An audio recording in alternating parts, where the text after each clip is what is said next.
Hey, good morning, everyone. I am seriously discombobulated this morning.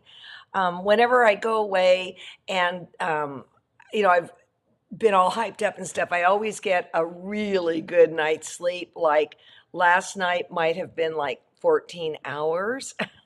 So John came in and at 8:30 said, do you want to wake up so you can wash your hair? I'm like, yes. But usually in the morning when I prepare these things, I get up at least an hour earlier so that I can wrap my brain around it. And I think I've done a pretty good job because actually yesterday I started getting ready. So I missed you guys too. It was quite oh, Noella, before we get on, I'm going to discuss today whether we're going to send you the ruler or R&K is going to send you the ruler. The good news is, Noella, even though it's cracked, you can still use it till you get the good one. So you are not off my radar, though it might feel like that because I was gone. Okay. So before we went Friday afternoon, I got to share this with you. Um, oh no, where is it? Don't even tell me. I didn't put it in. Let me see if I can put it in right now because I wanted to show you something so flippin' cool. Um, they had a fundraiser. Here it is. They had a fundraiser at the kids' school, and it's called. Can you guys see that picture? I'll bet you can. Yeah, you can. It was a blast. It was called the Color Run, and all the kids had to do to raise money is go ask for money, and then all the money would go to each kid's classroom. So, and then there was incentives, for each classroom. But what they did was they gave all the kids white T-shirts and cool colored sunglasses, and then they had to run around the track, and adults are throwing chalk at them. And of course, there's rock and roll music and all this stuff going on, and the principal's running, and they're the raccoons, and so there's a raccoon dancing like Mr. Pickles or something. It was so much fun. And then when the chalk was all gone, then you saw the little animals, little puppy kids rolling on the ground to get more. So it was a splendid kickoff to the weekend. And my daughter heard some kids say something to the effect of, wow, that was just a great day. I thought so too. So, okay, this weekend, what happened? Well, Joe did his Ukraine fundraiser, and Joe Cunningham, and he had upped his Zoom so he could have 1,000 people. And I'm going to say he had like 999. And if you registered and couldn't watch it, it is recorded and he'll keep it up for a month or so. I'm not quite sure where to find it. Again, I was a little discombobulated today. So, congratulations, Joe, $30,000. $30,000. It was wonderful. And what it was it was 3 hours. He had 10 presenters. Moi, I was one. And you could teach for 15 minutes. And honestly, I saw some people that we need to get on the quilt show that were presenting. It was just great. I mean, that time flew. But then that takes us to today's, which is Pokey's. She is doing a Handmade for Ukraine online art auction, and that money is going to go to benefit the World Kitchen. And the auction is going to be May 21st through May 6th. And the art will appear on this page on April 25th, of which I just went there and it's not up yet. So it's Crafting a Life. That's one way to get there. Another way to get there is Pokey, just Google Pokey Bolton and know that she puts on Craft Napa. So you'll want to root around a little bit. And my guess is there'll be stuff in our newsletter too. This is the piece I'm putting up. It's fitting because in Joe's class I spoke about silk, and this is a fairly, no, I would say large piece. I don't know. It's probably like maybe this by this. I mean, it's a perfect wall hanging size, completely made of silk. And then here is a close-up. When I machine quilted it, I changed out every single color of thread. Now, that said, the minimum bid for anything, I believe, is 200. My gosh, I better get more than that. That's all I'm saying. So VDTA, where I was at, is not a consumer show. It's an industry show, and it's pretty much sewing machines, and there's vacuums there too. But it was held at the Paris Hilton, or not the Paris in Las Vegas. Why did I say Hilton? It's not a Hilton. And our big launch at Quilters Select, it's when you debut stuff, okay? We have a new software coming out, and it's called Design and Quilt. I am learning it myself. I did say the things that we needed to have in it, the things as quilters that we can use and enjoy and make our whole quilting experience better. And what I'm thinking about is I'm thinking about getting somebody on from R&K's end to really be able to show you a little bit about it if you would be interested to know. Oh, thank you, John, I think, for putting up Pokey Bolton, Crafting a Life. Thank you, thank you. So if you'd like and you're interested in software at all, I could do a little thing on that.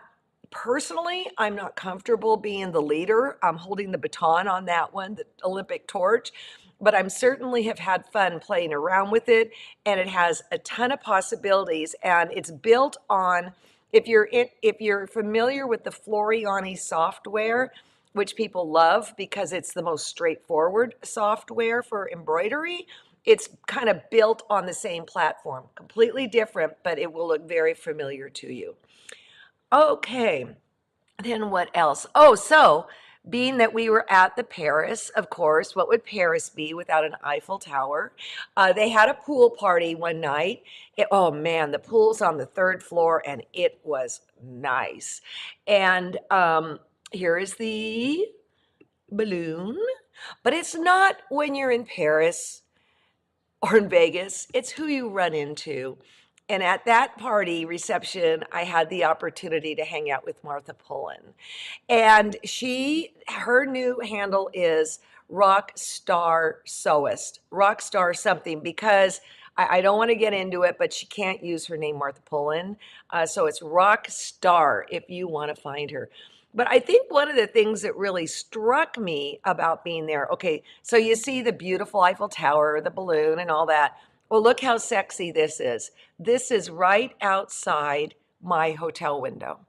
It's kind of opposite of the Eiffel Tower. But what do you want for 75 bucks a night, right? But look at that building that I've got the arrow pointing to. I never could figure out what is going on, but it was seriously disturbing to me, the angle it was at.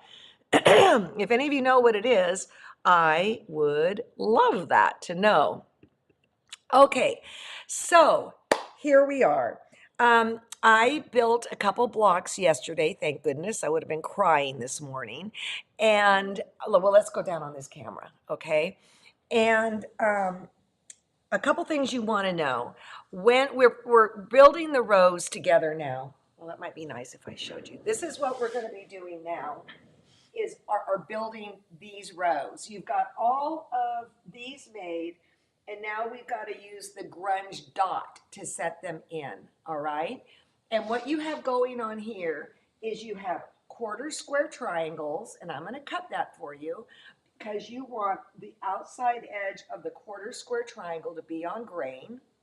And then you have half square triangles down in the corner, and you want this on the grain, all right? But as I was getting ready, I noted that I did something wrong, and I thought I should share it with you because I think we all learn from each other's mistakes. In fact, when I teach, if somebody screws something up, I ask the person if they would mind if I shared it, because it's how we all learn. All right, so when I got done making this, it was like, whoa, that's not good. That is way less than a quarter of an inch. But as this one is pretty spot on, as well as this one, as well as this one. And I also knew it was trouble, the Elvis song, looking for trouble, you found the right place. There is an arc here, all right? Let me get my little 4.5-inch ruler and see. Yeah, it's off. It is off. And in a case like this, I probably would try and figure it out. If it were a little bit bigger than that 1/4 inch, I'd probably live with it. But when I turned it over, I noted, here, let me iron this. And I realized because it's white thread, it's not going to really show. I'll show you what I did with the stitching. Where are we? Right there. I wandered off. I was doing really great with my 1/4 inch, right? Remember, this stuff will go away. And then I went out like this. And so what I'm going to do in this case is I'm just going to go and stitch another line, and I'm not going to worry about it. There was another one that was a little funky. I wonder if I can find it quickly. Might have been this one. This one's running a little short too, right? You could see that. So what happened there? Let's turn it over. You can see I didn't line these up perfectly. So on one side, I can see this and the other side. That's not good. When you line things up, you want to be able to see just this on this side and just this on this side. So in this case, I can't just go take a tuck. I'll just screw it up that much more. I'll pick this out, realign it, and then just sew like from here to here. And then that will whip this one into shape. So I think it's important when we mess things up that we figure out why, number one. Number two is, do I even care? I mean, and really, that's a real question. Do I care? Can I sneak it in? Can I eke it in and get it right? All right, so with these wonderful little blocks, you've sent me some really great questions. You wanted to know if this is just kind of whatever. Yes, whatever. But down the center, there is the white. And I would feel very strongly about getting that correct, okay? Also note that in the bundle, we did throw in a little bit of color, and it's perfect. Excuse me. All right, so what we're going to do now are cut the two grunges, the 1/4 square triangle and the 1/2 square triangle for up here. People, I couldn't find my grunge polka dot. Could not find it. So I'm making my grunge polka dot right here. To be clear, I could find the regular grunge, but I couldn't find the grunge polka dot. So I want to be really clear. That's what we're cutting into, the grunge polka dot. All right, there's my grunge polka dot. So let me turn this over. And we have two kinds of triangles to cut. I've got to look at my notes. Whoops, there it went. It got mad. It left in protest that I would do this to it. And by the way, I can iron on this stuff just fine, and this will still disappear. And that was probably the most important thing to me in creating this product. Okay, so let's do the 1/4 square triangles first. All right, no, the 1/2 square. I'm sorry, 1/2 square. God. I know, I'll put it this way in my lap. There we go. Okay, grunge dots. Grunge dots. I'm being clear, right? Hey, Libby. So, I want to cut 8 squares at 3 3/4 by 3 3/4, and then cut the square diagonally in half. So let's just do that. I've got my ruler and junk behind me. So what did I say it was? 3 3/4. All right. If you have these rulers, they're wonderful, but they don't slip, and sometimes they stick to the fabric because of that, or, you know, it's not easy to do. So this is why we created these handles. They're not to hold like this, they're to hold like this. Okay, 3 3/4. I'm going to do a little overcut. All right. And then I'm going to do 3 3/4. Libby, I miss you. Happy birthday, belated, on, was it March 17th or 18th? Libby, my balloon is still hanging in there that you gave me for my birthday. Okay, when you're cutting things corner to corner, it can be kind of, let me get this out of here, kind of a bear to get it exactly right at each corner. So what I learned in drafting in college is you put the pencil down here. In this case, it's the rotary cutter. I want to get it up here so you can see, right on the corner. And then you just pivot until you hit the other corner. And then you're not trying to do two. All right. The other thing I want to show you, these rulers, I pick up and the fabric doesn't come with it. So that's cool. All right. So I cut a bunch of these. These are my quarter square triangles. This leaves the outside edge on the straighted grain, outside edge on the straighted grain. Here is the bias right down the middle. So essentially, and we'll come back to this in a moment, these will be the toppers and the enders, right? Just like that. Okay. And what do you line up? We'll talk about that in a minute. Then the next thing we're going to do are the quarter square triangles, which are 7 by 7. Let's see. You get over here. 7 by 7 quarter square triangles. You need 14 7 by 7s. And we got a letter from one of you, and you were a little confused. I hope we straighten it out. I'm going to overcut the 7 so that I've got something to trim off there. Quarter square triangle. Okay, you can go bye-bye now. Turn around.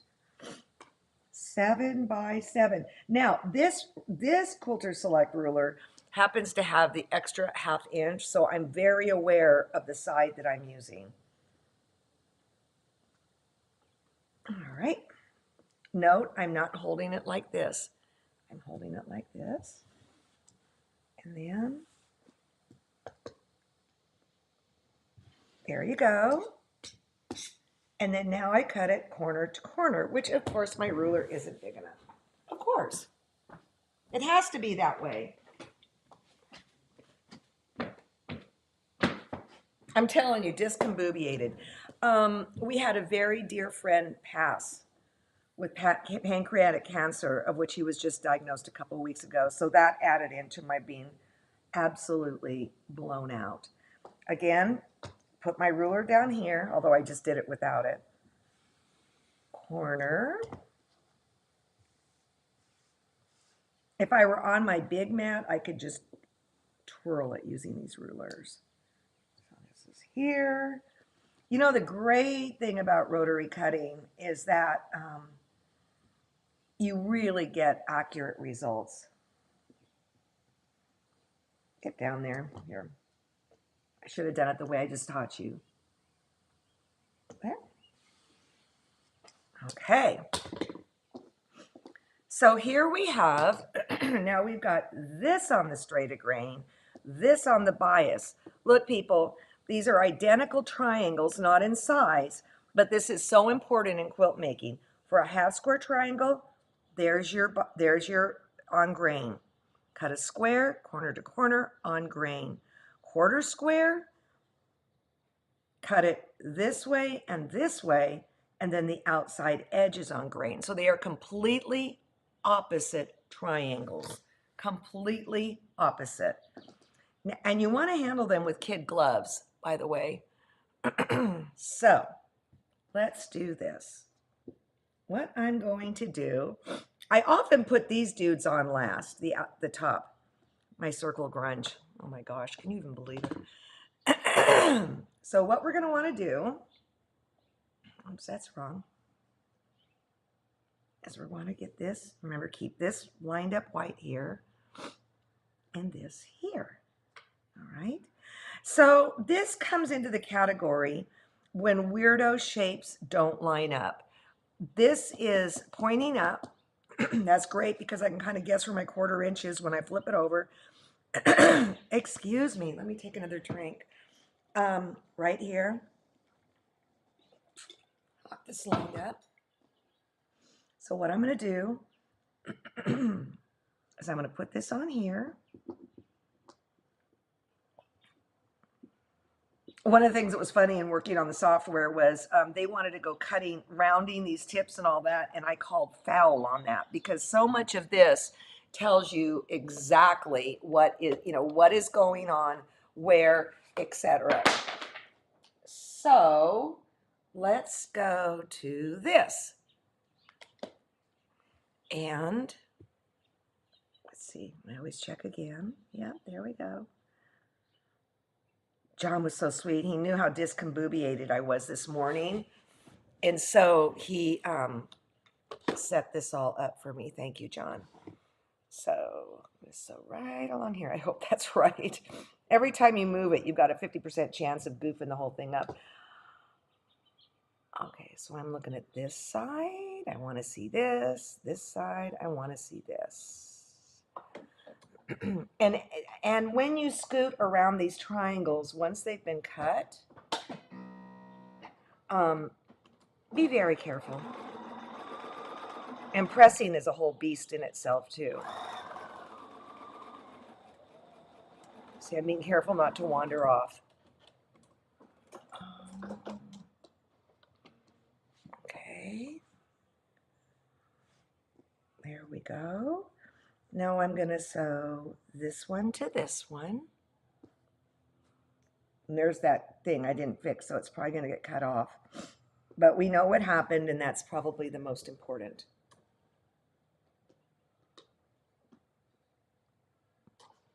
Oh, it was so much fun on Saturday with Joe. He's just so funny.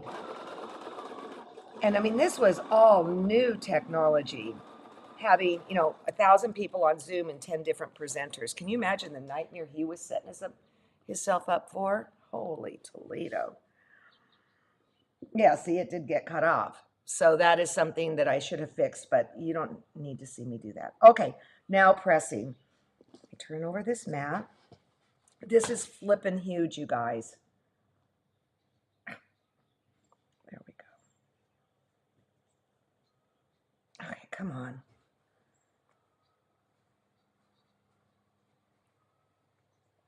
There we go. Okay. As I look at this, gosh, I hate that it's so blown out. I'm going to go. That is so weird. I'm going to go turn off some lights, okay? Because this is really important.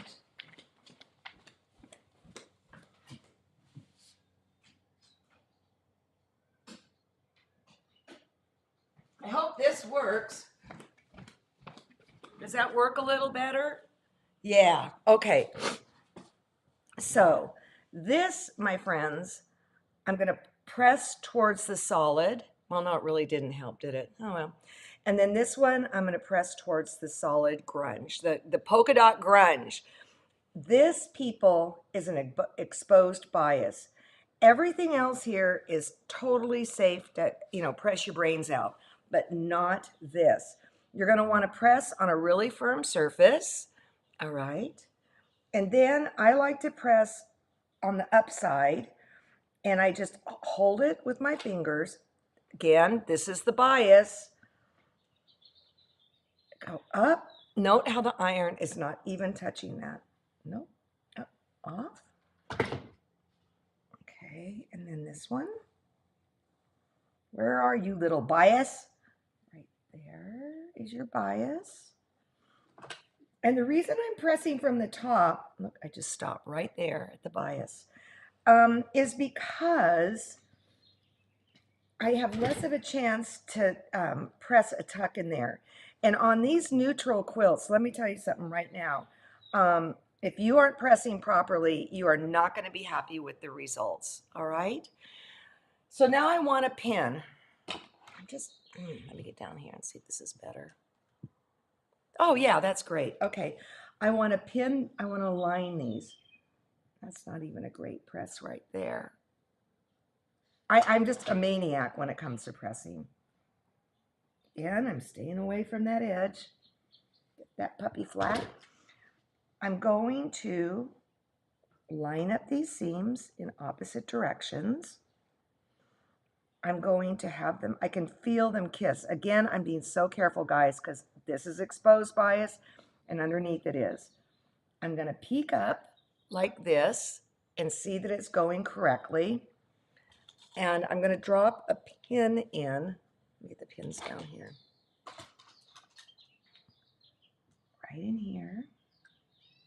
peeky peek. Yeah, that's good.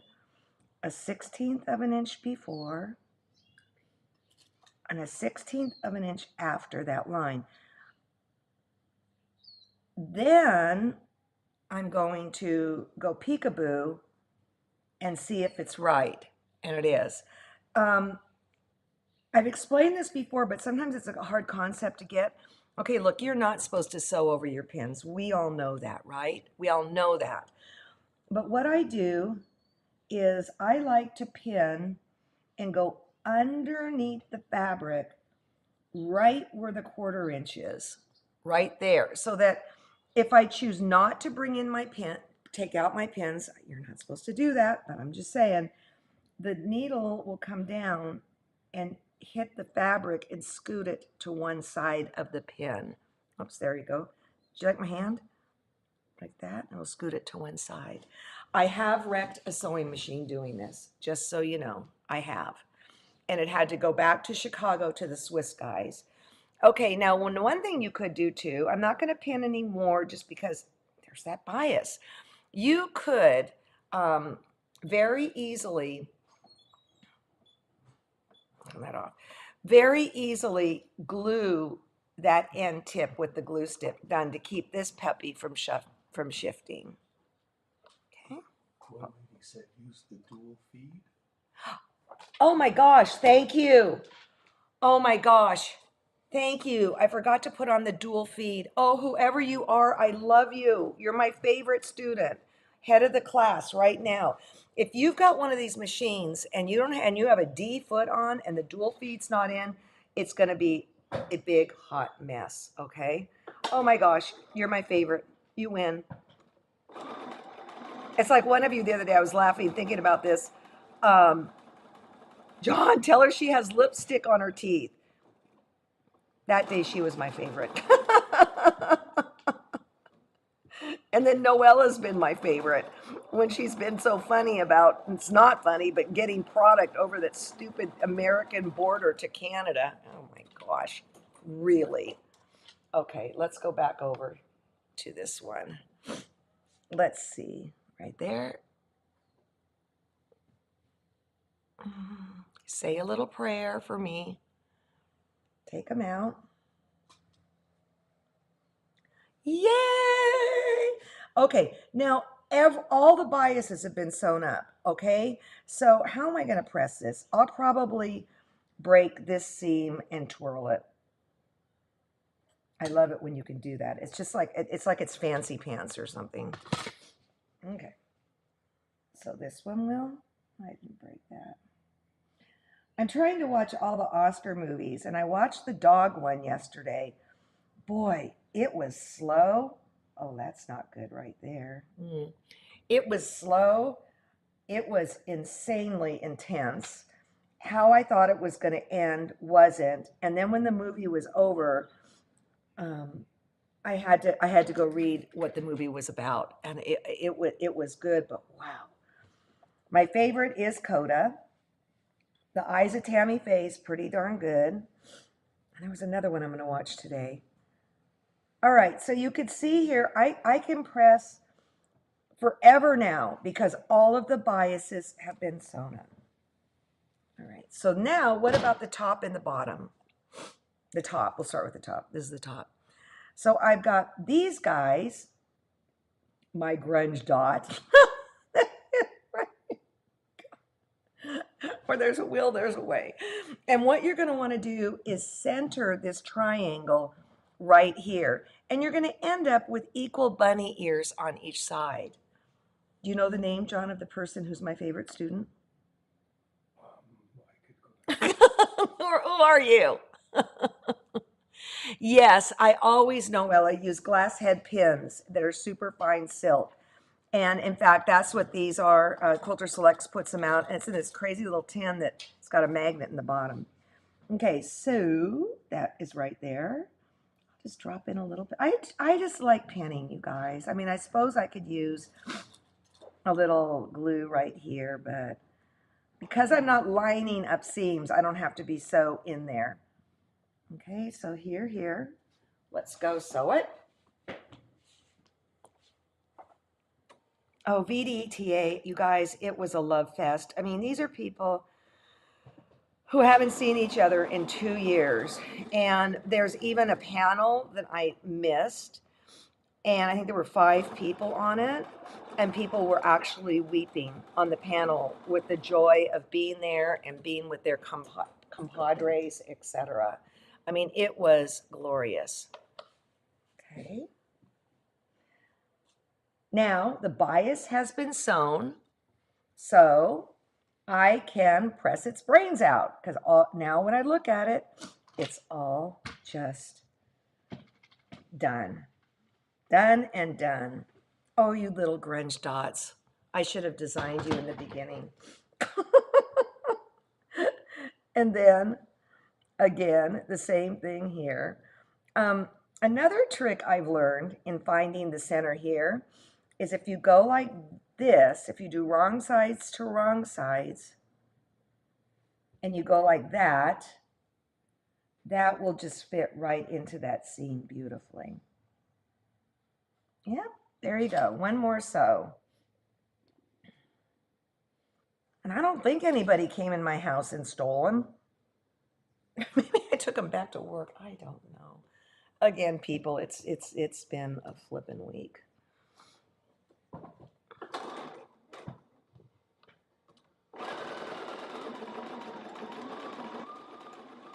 Okay, now see how this is starting to scoot there? Uh-uh. Uh-uh. No way. Pull it back over.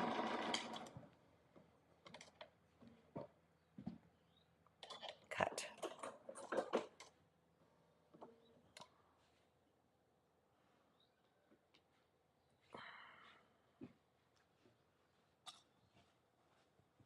So there you go. So remember, guys, line this up. If there's going to be one thing you're going to screw up, it's going to be that. So just line that up. And you can see on some places I put the darker to the inside. On some places I put the lighter to the inside. It doesn't matter. The only thing that matters is this strip right here. So there we go. And now if I wanted to steam it, I wouldn't care either. Oh, I saw the Laura Star iron demoed, and that was pretty interesting. I might want to get more information about that, but let's look on the back. Okay, in looking on the back,